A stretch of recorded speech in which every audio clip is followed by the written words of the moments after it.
السلام علیکم ورحمۃ اللہ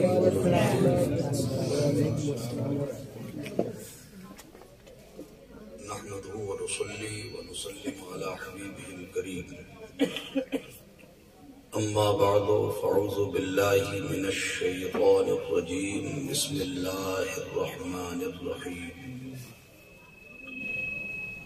فانكحوا ما طاب لكم من النساء وقال رسول الله صلى الله تعالى عليه وآله وسلم النكاح من سنتي فمن رغب عن سنتي فليس مني صدق الله مولانا العظيم وصدق رسوله النبي الكريم ونحن على ذلك لمن الشاهدين والشاكرين والحمد لله رب العالمين. عقیدت و محبت و خلوص و احترام کے ساتھ آئیے میں اور آپ سب اپنے اور ساری کائنات کے آقا و داتا تاجدار مدینہ سکون قلب و سینہ رحمت عالم نور مجسم انیس بے کساں چارہ ساز درد منداں فخر رسولاں جناب احمد مصطفیٰ حضرت محمد مصطفیٰ صلی اللہ تعالی علیہ وآلہ وسلم کی بارگاہ میں بآواز بلند درود پاک کی نظریں پیش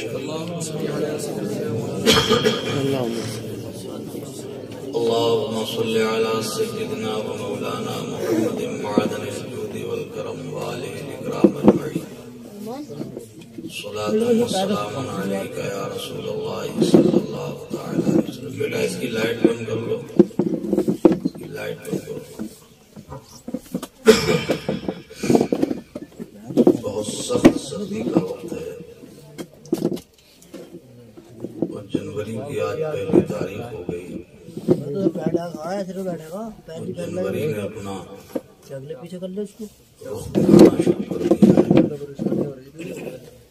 میں آپ سب کو مبارکباد پیش کرتا ہوں کہ اتنے سخت ٹھنڈے موسم میں آپ لحافوں کو، کمبلوں کو، گرم گرم بستروں کو چھوڑ کر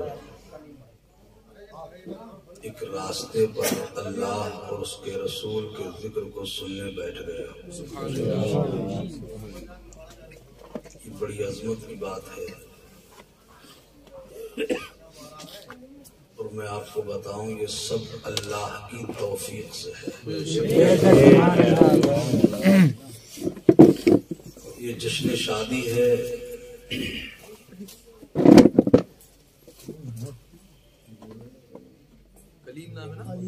علیم محمد علیم کے والد صاحب اشاق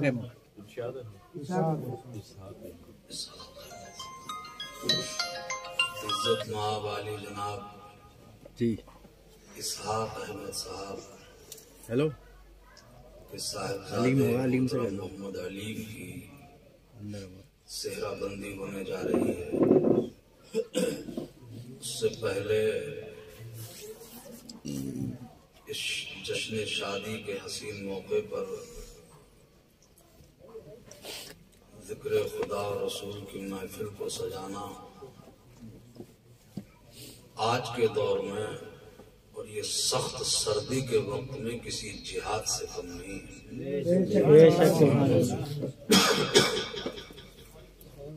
دولہ میاں یہاں ہیں کہ ایسا تو نہیں ہے کہ دولہ میاں کی مرضی کے خلاف بلالا دولہ میاں سوچتے ہوں کہ ہمارے ارمانوں پانی پھیر دیا.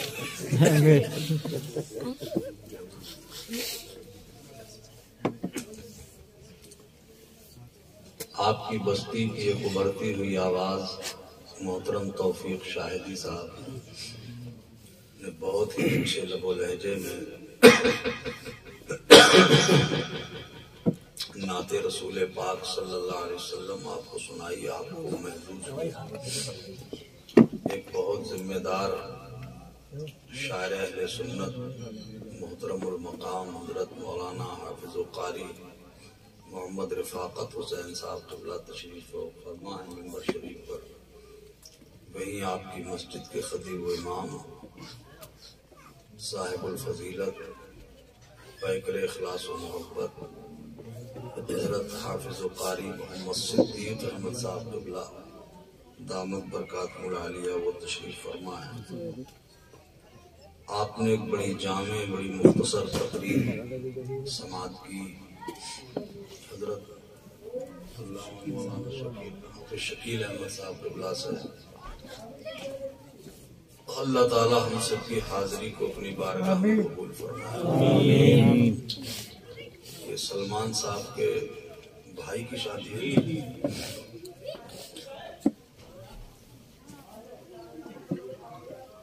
بہت خوشی کی بات ہے۔ اس موقع پر میں چاہوں گا کہ شادی سے متعلق چند باتیں میں آپ کی خدمت میں رکھوں۔ اللہ تعالیٰ مجھے حق کہنے، آپ کو حق سننے، اسے قبول کرنے اور اس پہ عمل کرنے کی توفیق آمین۔ اگر دولہا میاں اپنے تمام دوستوں کو لے کر یہاں آ جائیں تو جلسے کی رونق والا ہوتا ہے۔ جلسے کی محفل ہماری محفل ہے، اس میں رنگ ہی الگ لگتا ہے۔ اچھا ماشاء اللہ، دوستوں کو لے کے آؤ سب کو، وہ تو سب لوٹ کے پیچھے، کہیں برات میں بھی ایسے ہی نہ کریں تمہارے قریب میں جا کے تمہیں چھوڑ دیں۔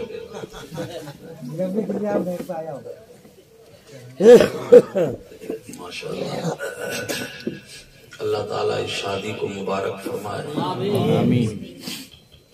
اور یہ شادی تمام گھر والوں کے لیے خیر و عافیت کے ساتھ اللہ مکمل فرمائے، اور بعد شادی اللہ اس میں خوب برکت عطا فرمائے۔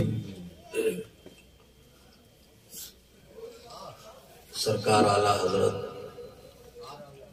عظیم البرکت مجدد دین و ملت الشاہ امام احمد رضا خان فاضل بریلوی علیہ الرحمت و رضوان انتہائی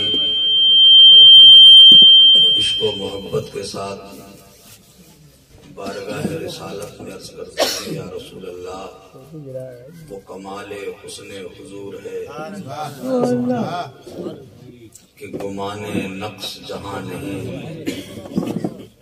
وہ کمال حسن حضور ہے کہ گمان نقص جہاں نہیں، یہی پھول خار سے دور ہے، یہی شمع ہے کہ دھواں نہیں، یہی پھول خار سے دور ہے، یہی شمع ہے کہ دھواں نہیں۔ فرماتے میں نثار تیرے کلام پر، ملی یوں تو کس کو زبان نہیں، وہ سخن ہے جس میں سخن نہ ہو، وہ بیان ہے جس کا بیان نہیں۔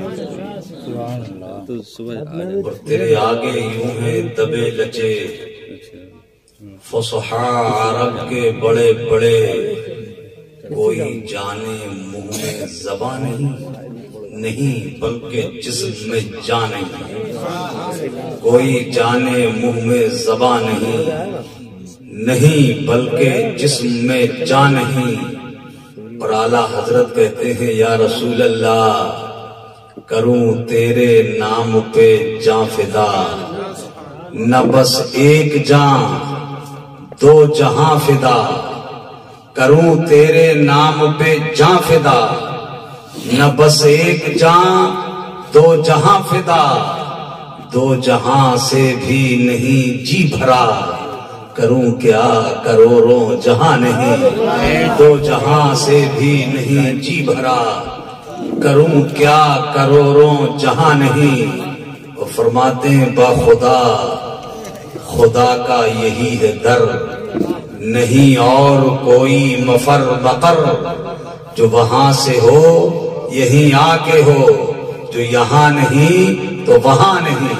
اور مقطع میں فرماتے ہیں اعلیٰ حضرت، کہتے ہیں یا رسول اللہ کروں مدح اہل دول رضا، پڑے اس بلا میں میری بلا، کروں مدح اہل دول رضا، پڑے اس بلا میں میری بلا، میں گدا ہوں اپنے کریم کا، میرا دین پارے نہ نہیں، میں گدا ہوں اپنے کریم کا۔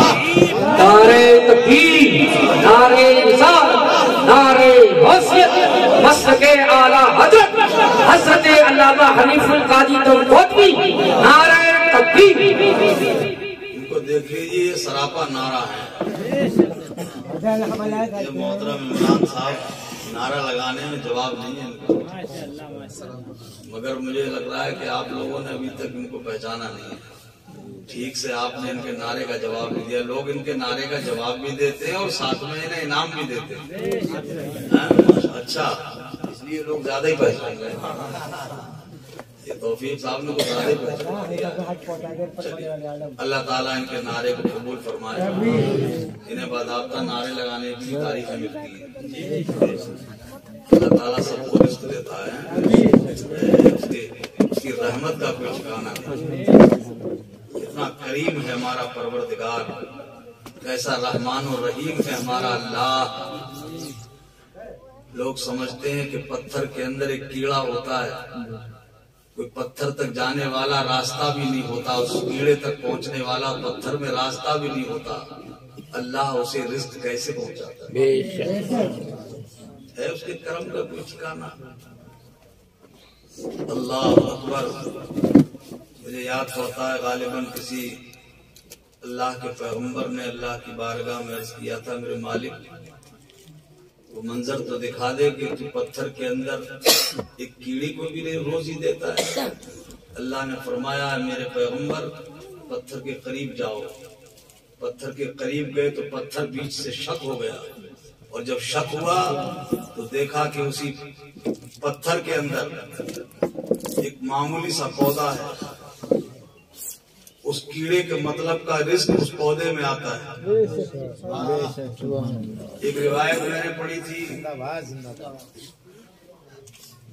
کہ غالباً حضرت موسیٰ علیہ نبینا علیہ الصلوۃ والسلام اللہ کے جلیل القدر پیغمبر، جنہوں نے اللہ سے شرف ہم کلامی کیا تھا، اللہ سے باتیں کرنے کا شرف جنہیں حاصل تھا، اللہ کے پیغمبر حضرت موسیٰ علیہ السلام بڑے جلالی پیغمبر تھے۔ سنا ہوگا آپ نے کہ ایک بار حضرت ملک الموت اسرائیل علیہ السلام آ گئے تھے ان کے پاس، حضرت موسیٰ علیہ السلام کے پاس، وہ ایسا تھپڑ مارا کہ حضرت اسرائیل کی آنکھ ہی نکل گئی، ایسا تھپڑ مارا کہ آنکھ نکال گئی۔ ملک الموت اپنی آنکھ کو ہتھیلی پہ رکھ کے رب کی بارگاہ میں حاضر ہوئے، میرے مالک کس کے پاس بھیج دیا؟ بڑا جلالی ہے اس نے، تو ایسا تھپڑ مارا کہ آنکھ نکل گئی۔ اللہ نے فرمایا وہ میرا ہے ہی جلالی پیغمبر، وہ حضرت کلیم علیہ السلام۔ اللہ اکبر۔ بیٹا بیٹھ جاؤ تھوڑی دیر، بیٹھ جاؤ تو بیٹھ جاؤ۔ ابھی تمہارا نمبر نہیں آیا ہے، جب آپ کا نمبر آئے گا تو ہو سکتا ہے ہماری تقریر کو بھی فائدہ پہنچائے۔ تھوڑی دیر بیٹھے ہو، تھوڑی دیر اور بیٹھے، سکون سے بیٹھ کے سن لیجئے۔ بات اگر سمجھ میں نہ آئے تو بولنے سے فائدہ نہیں ہے، بات سمجھ میں آتی ہے تو عمل بھی کیا جاتا ہے، اسے قبول بھی کیا جاتا ہے۔ سبحان اللہ۔ بات چل رہی تھی اللہ کتنا کریم اور کیسا مہربان ہے ہمارا پروردگار، کتنا اپنے بندوں پر رحم فرماتا ہے، اپنی مخلوق پہ اللہ کتنا کرم فرماتا ہے، کیسے کیسے روزی دیتا ہے ہمارا اللہ۔ حضرت موسیٰ علیہ السلام ایک پہاڑ کے قریب سے گزرے، دیکھا کہ بہت عجب منظر ہے. اس پہاڑ کی چوٹی پر ایک بہت خوش رنگ پتھر ہے. وہ ایک عجوبہ تھا. اسے دیکھ کر حضرت موسیٰ علیہ السلام کو حیرت ہوئی.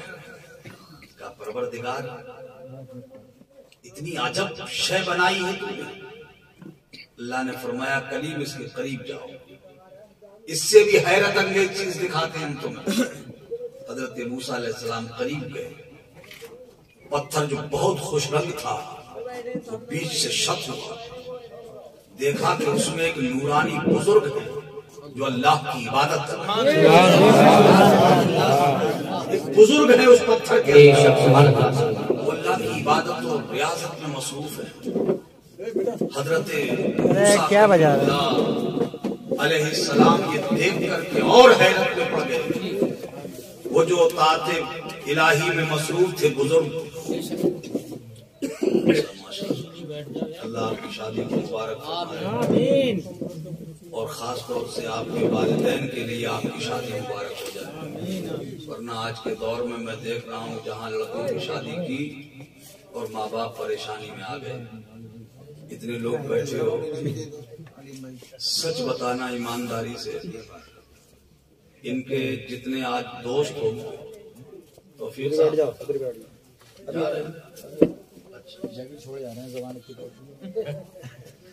محلہ تمہارا ہے, گاؤں تمہارا ہے بھیا, چھوڑ کے جاؤ یہاں جاؤ, کوئی نہ کوئی پہنچا ہی دے گا. ورنہ آپ دیکھتے ہو آج کل, سچ بتانا آج جتنے بھی ان کے دوست ہوں گے وہ سب خوش ہوں گے کہ نہیں ہوں گے؟ آج ان کے بھائی بھی خوش ہوں گے, ان کی بہنیں بھی خوش ہوں گی. اگر بہنوں ہی ہوں گے تو وہ بھی خوش ہوں گے. سارے رشتہ دار خوش ہوں گے, ان کے والد صاحب بھی خوش ہوں گے, ان کے سب گھر والے خوش ہوں گے. میں ایک سوال کرتا ہوں, آپ سے جواب دینا. ان سارے عزیزوں میں آج سب سے زیادہ خوش کون ہوگا؟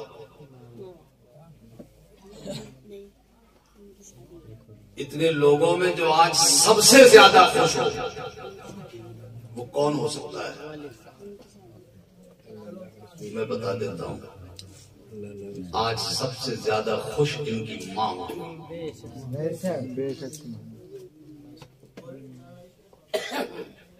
آج ماں سے زیادہ خوش کوئی نہیں ہوگا. اس لیے کہ جب ایک ماں اپنے بچے کو 9 مہینے اپنے پیٹ میں رکھ کر جو پریشانیاں اٹھاتی ہے نا, اور جب اس کی ولادت کا وقت آتا ہے, بچہ جب پیدا ہوتا ہے تو ماں کو کتنا دکھ ہوتا ہے. حدیث پاک میں آیا ہے, ایک صحابی نے حضور سے عرض کیا تھا, میرے آقا 7 بار میں اپنے کاندھے پہ بٹھا کے میں اپنی ماں کو خانہ کعبہ کا طواف کراتا ہوں, کیا میں اپنی ماں کا حق ادا کر دیا؟ 7 بار میں نے خانہ کعبہ کا طواف کروایا. یا رسول اللہ, اپنی ماں کو اپنے کاندھے پہ بٹھا کر کیا میں نے اپنی ماں کا حق ادا کر دیا؟ میرے حضور کی آنکھوں میں آنسو آتے ہیں اور ارشاد فرمایا ہے, میرے صحابی تم حق ادا کرنے کی بات کر رہے ہو. جب تم پیدا ہوئے تھے نا, اور تمہاری پیدائش کے ٹائم جو تمہاری ماں کو درد ہوا تھا, اس درد کی وجہ سے جو تمہارے ماں کے منہ سے ایک بار آہ نکلی تھی, ابھی تو تم نے اس آہ کا بھی حق ادا نہیں کیا ہے. جب بچہ پیدا ہوتا ہے نا, اور ماں کو معلوم ہو کہ پیدا ہونے والا بیٹا ہے, تو اس ماں کی امیدیں اسی وقت سے اپنے بچے کے ساتھ لگ جاتی ہیں کہ اللہ مجھے وہ دن دکھائے گا جس دن میرا لال جوان ہوگا, اس کے ماتھے پہ سیرا سجایا جائے گا اور میں اپنی آنکھوں سے دیکھوں گی. یہ تمنا ہوتی ہے ایک ماں کی, یہ آرزو ہوتی ہے ایک ماں کی, یہ خواہش ہوتی ہے ایک ماں کی. اور جب وہ وقت آ جائے جب وہ گھڑی آ جائے، جب وہ ٹائم آ جائے کہ بیٹا جوانی کی منزلیں طے کر گیا ہو اور بیٹے کے ماتھے پہ سہرا سج رہا ہو، تو اس ماں سے زیادہ کوئی خوش کیا ہو سکتا ہے؟ آج سب سے زیادہ خوش اگر کوئی ہوگا بے شک، واہ واہ واہ، سبحان اللہ، بے شک، ماں سے زیادہ خوش کوئی نہیں ہوگا۔ آج ان کے پیر زمین پہ نہیں ٹک رہے ہوں گے، مارے خوشی کے بلیوں ان کا دل اچھل رہا ہوگا، اللہ کے بارگاہ میں شکرانے ادا کر رہی ہوگی ایک ماں۔ مگر اے جوانوں، اسی بیچ میں آپ کے ضمیر کو آواز دینا چاہتا ہوں، کبھی غور کیا ہے تم نے؟ سارے عزیزوں میں خوش ہونے والوں میں سب سے زیادہ خوش ماں ہی کیوں ہوتی ہے؟ وجہ کیا ہے؟ میں ایک دن اس بات پہ غور کرنے لگا، تنہائی میں بیٹھ کے سوچنے لگا، اور جب میں اس کی گہرائی میں پہنچا تو سرولی والوں یقین رکھنا کہ میرے رونگٹے کھڑے ہو گئے۔ میں اس کا تصور کر کے سوچ کر میرے بدن پہ لرزہ طاری ہو گیا کہ ماں ہی سب سے زیادہ خوش کیوں ہوتی ہے۔